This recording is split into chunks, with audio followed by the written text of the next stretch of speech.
Hello, this is the RPG Crawler, and it is time once again for another product review. Now, a while back, I covered the first in Goodman Games' original Adventures Reincarnated series, Into the Borderlands, which provided background and 5th edition conversions for the classic D&D modules B1 and B2. Now I've finally got my hands on the second entry into the series, Isle of Dread, which covers the D&D Expert Module X1, The Isle of Dread. It's a hex-crawl island adventure with a Lost World feel, complete with a forbidden area housing a dungeon complex in the center. This one was released late in 2018, but I only just managed to pick up a copy. Now, I did enjoy the prior book in the series, Into the Borderlands, which included commentary from the surviving designer of one of the adventurers therein, and RPG historians as well, scans of different versions of the original modules, a 5th edition conversion, and full-color plates of the original covers. Feel free to check out my review of that one if you're interested in it. The Isle of Dread varies from that one by only covering one adventure, and dispensing with the full-color plates, instead including simple cover printing of the two versions of the cover within the front and rear of the book. Now, as such, you'd expect it to have less in terms of content, and it does, but only slightly less. The original Isle of Dread setting has been expanded with new content in this release, meant to fill in gaps left for the DM's discretion in the original modules. But for now, let's start with the basics. Goodman Games' take on the Isle of Dread is available in a hardcover volume, clocking in at 328 pages, with full-color covers and interior-facing pages, but the rest done in black and white. In terms of physical build, the binding seems decently put together, at least as decently as the original Adventures Reincarnated's first volume, which is good because that first book has shown little in terms of wear and tear during the time I've been actively running things from it, so far at least, so I'm hoping this one shows the same sort of durability. Interior pages have relatively large print, double-column presentation of text, interspersed with occasional art and tables, with full page maps here and there, except those chapters that are devoted to the original scans, which followed the same format as those original modules, identifiable via smaller typeface, with what I believe to be the third printing's reproduction being 2-column, and the fourth printing's repro being 3 columns. Each of the reproductions also retains the original release page numbers in addition to footers with the compilation page numbers, which can be a little bit confusing when following any of the notations in the text, but add to that the idea that the original printings weren't always the best at putting the right page numbers in the text in the first place, and let's just say that my inner copy editor was over in the corner weeping. The contents are broken down into 9 chapters and 6 appendices, with Chapter 1 being an introduction complete with commentary from various sources, Chapter 2 being the reproductions of what I think are the 3rd and 4th printings of the original D&D modules. Chapter 3 covers an overview of the isle itself. Chapter 4 deals with the random encounters and exploration rules. Chapter 5 covers the island's specific encounters. Chapter 6 provides additional material and encounters prepared for this book. Chapter 7 handles the central plateau area, Chapter 8 the Forbidden Island on the center of the larger island, and Chapter 9 includes additional dungeons and materials that add to that dungeon complex new to this book. Appendix A provides updated versions of the recommended expansions on the original adventure, plus additional material new to this book. Appendix B covers new monsters, most of which are 5th edition conversions of old ones. Appendix C covers new items and spells. Appendix D covers some sample characters and numerous NPCs. Appendix E covers player handouts to show the various animals and scenes of the island. And Appendix F compiles all of the new maps introduced in this volume. As always, we're going to go through a chapter-by-chapter breakdown of the book, although some of them may not have much more input than the summary I just gave. There's less to worry about regarding spoilers for those who care about such things due to the old-school design of the adventure itself, but if you do intend to play the adventure, be advised there may be a few spoilers that I mention. X1, The Isle of Dread, was originally written by David Zeb Cook and Tom Moldvay. Unfortunately, Tom Moldvay passed away back in 2007, but David Cook was brought on to write an introduction, and it leads off the introduction section right off. It's followed by commentary by Paul Rich III, Lawrence Stick, Michael Curtis, and Harley Stroh, and finally concludes with a proper full-form interview with David Cook. Now, I usually find these commentaries by designers informative, but I think what I found most interesting about this section was just the sheer number of commentators that had a first experience with the Isle of Dread, not as running the adventure or as a player, but as a solo setting to run their own characters through. The next section has 2 scans of the releases of X1. As I've said a couple times so far, I believe it's the 3rd and 4th printings, although I'm not entirely sure, and those are the last one in the original format, and then the first one, or like the only one in the revised format suitable for the Beckme line. It's an interesting choice, since there were some content changes between the 3rd and 4th printings beyond simple format. Specifically, some of the monsters were changed around and some of the encounters. The scans are pretty decent, except that one of the maps from the 3rd printing seems a little bit cut off on the bottom. It's not a big loss, just the lower edge, so you can usually get by with the other maps in the book. These 2 example prints are in decent enough quality to run the original adventures off of the original rule set, and serve as a pretty solid base to understand how the original adventure was written and how the new content differs. And this is kind of important, because the rest of the book covers the 5th edition conversion, and in the same manner as the first original Adventures Reincarnated book, significantly expands on the original content as well as converting it to 5th edition. Chapter 3's overview of the Isle begins with pretty much the same introductory style text that the original printings had, except they've been expanded to address the differences in approach between the original D&D and 5th edition, for instance the smaller party size involved. It provides some random tables for treasures and trinkets that did not appear in the original prints, before going on to describe the known world. And for those who don't know, one of the more interesting bits of historical lore behind X1 is that it includes the first published write-up of what would eventually become the Mystara setting, with such fan favorites as the Grand Duchy of Karamikos and Principalities of Glantry. The details of the known world basically consist of a large-scale hex map of the southern portions of the continent, and the ocean between that and the archipelago in which the Isle of Dread is located, as well as a brief summary of each country in turn. This conversion includes all of that, but also a brief mention of the canon position of the Isle of Dread in 5th edition, which is, as of now, for some reason, said to be into the plane of water. Who knows? Regardless, it has enough background to use it in either location as you wish. There's some hints at adventure hooks to get the players interested, background information that you can read to the players, and information on how to get them to the Isle in the first place. The chapter continues with the various rules for exploration of the Isle of Dread that were not in the original printing, but function as basic rules for survival and exploration that you can use in similar circumstances. Indeed, I think some of them were taken from the player's handbook itself. That chapter concludes with some rumor tables to get information into the hands of players. Chapter 4 goes into actual exploration of the Isle of Dread, starting with the wandering encounter tables for various areas of the island, and then a description of each of the encounters in turn.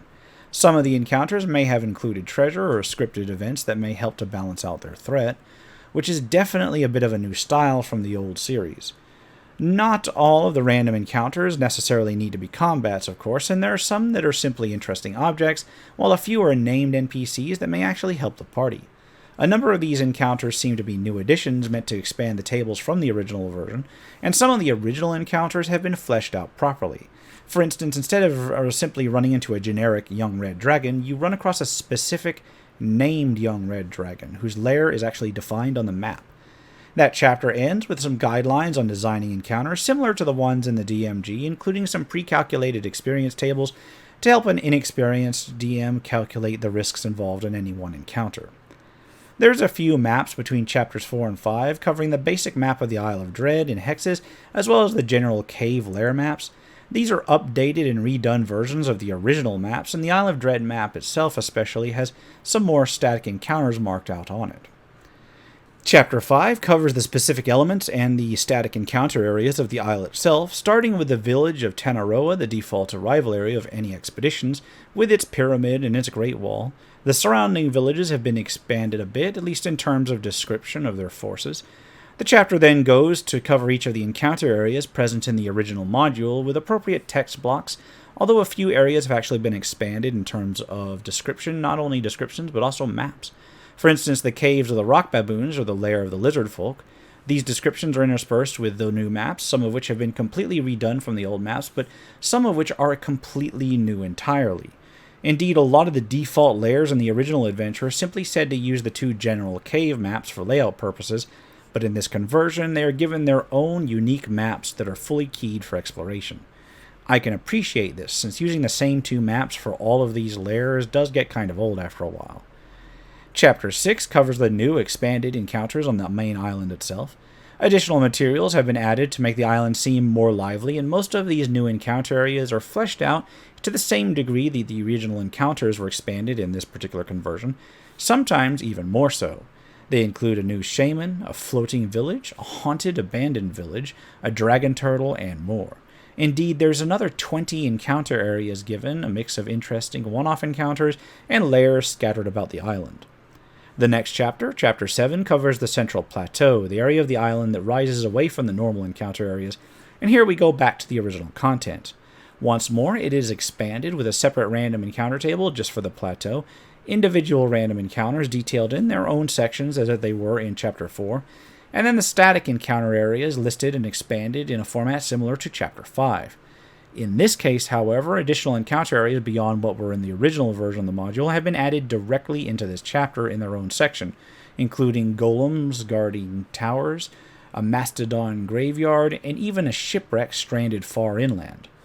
Taboo Island, the island in the center of the lake of the Central Plateau, is described in Chapter 8, which is mostly the main dungeon from the original version of the adventure. This switches to a key dungeon-style area with room descriptions and encounter layouts that are in some cases a little bit more detailed than their original counterparts, including further developments in the event of certain actions. It seems that it most closely follows the fourth printing in terms of creature selection, and again, there are level maps done in the new style to make them more consistent throughout the book, but nothing has really changed overall. The original dungeon did have several branches leading off to areas where the DM was encouraged to make their own content, and Chapter 9 basically does that for you. These expanded areas are done in a similar style to the original dungeon and easily double the number of rooms and encounter areas from the original dungeon, including entirely new levels and a major threat that expands dramatically on the long-term plans of the original Kopru beings from the X1 original printings. Where before, you had only a few existing members of that monstrous race, now there's an entire colony of them just waiting to be reawakened from stasis. Appendix A has further adventures out on the Isle of Dread and starts with the additional quests that were listed in the original module, basically ideas to expand the island into a full campaign or to give players something to do on the island within the same framework of the existing adventure. However, it does include the expanded adventure hooks that address the new encounter areas added by this product. Sadly, it simply tacks them onto the list without actually denoting them as new content. Appendix A also has information involving elemental gates, which is an entire subsection of quests and new epic magic items, well, relatively rare magic items, for you to decide on if you want to put the island in the 5th edition Plane of Water location. I don't know why you would, but hey, it's canon to 5th edition. Appendix B is extensive and involves new monsters. These mostly consist of old-school D&D monsters converted to 5th edition, some of which have already seen conversions in other products, both first and third party. There are actually a lot of new monsters. I counted 88 of them. Appendix C is a little bit smaller, covering new magic items and new items in general. Not necessarily, magic items, but there's mundane armors and weapons that are appropriate for use by island natives, and some new magic items, a few of which are just 5th edition conversions of classic items that didn't quite make it into the 5th edition cut, and the elemental items necessary for the Plane of Water version of the island. The appendix closes out with a few spells, mostly conversions of old spells from 5th edition, like sticks to snakes or logs to lizards. Appendix D covers characters and NPCs, starting with some sample characters for use as pre-generated PCs, and then covering the major NPCs found on the island. Each of these is given a full stat block and background, and while some of these are expansions of NPCs given in the original module, some of them didn't even have names at the time. Most of them seem to be brand new NPCs that appear for the first time in this new content. The appendix does close out with some more generic groups that the party might run across, including rival parties and groups of pirates. Appendix E includes player handouts, not only things like the letter and partial map that can start off the whole adventure, but also fact sheets and images of the various creatures they may run into on the island, mostly the dinosaurs. The relevant part of the book concludes with Appendix F, which gathers up new versions of all of the maps, and then there's just a few pages of black and white ads for other Goodman Games products. So let me go ahead and state a little bit of background on myself with this adventure before I get into the analysis part. I never played it. I never played Isle of Dread when it came out. Now, I was aware of it, but I never got to experience it either as a DM or as a player, so when I started this review, I had to go back and read through each of the versions of the original adventure, which is one reason this review took me a little bit longer than I expected to. I can see why the original is considered a classic, but I also can see why it's an accidental classic. I can't point to any one particular part of the original module and say, this is why this is an archetypal classic, but the combination of the introduction of the world of Mystara, the sheer fun value of tromping through the jungle, dodging dinosaurs, and the mix of cruel and interesting features of the dungeon itself all make for a very well-rounded introductory module for creating campaign areas. And that's really what the first module of an expert set should provide. The original version did a pretty good job of introducing a DM to running an expandable campaign with multiple points of interest separated in a wilderness environment. That was the prime purpose of it, and it did it well. This new look at it does much the same, while simultaneously bringing in some elements of more modern wilderness adventure design. The preparation notes are much the same as they ever were, but with additional rules here and there that a modern audience may like, even if some of those rules seem to be taken directly from the main Dungeon Master's Guide and Player's Handbook. I believe it's a solid follow-up that would be useful in that regard to any intermediate but still learning DM. In terms of conversion aspects for monsters, I think they did a decent job. Converting an old-school adventure in general to 5th edition is not exactly as straightforward as some would have you believe. There's a difference in damage and hit point scaling with monsters, for instance, and with gold and treasure scaling for those things.